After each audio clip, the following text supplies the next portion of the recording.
જય ઠાકર, જય દ્વારકાધીશ, જય ગ્વાલીનાથ મહાદેવ। 31 ઓગસ્ટ એટલે રાધાજીનો પ્રાગટ્ય દિવસ છે।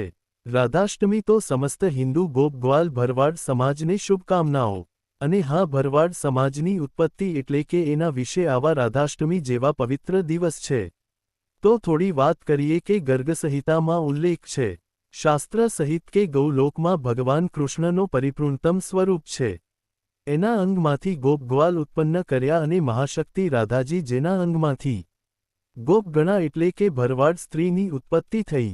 અને ગોકુળના ગોપગ્વાલ ભરવાડનો ગૌલોકનો ઇતિહાસ છે।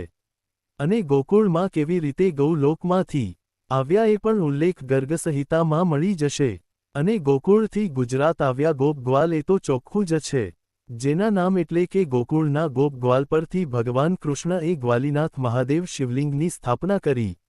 અને ત્યાં હજારો ભરવાડોના બલિદાન છે જે સમસ્ત ગોકુળના ગોપગ્વાલ ભરવાડ સમાજની ગુરુગાદી છે।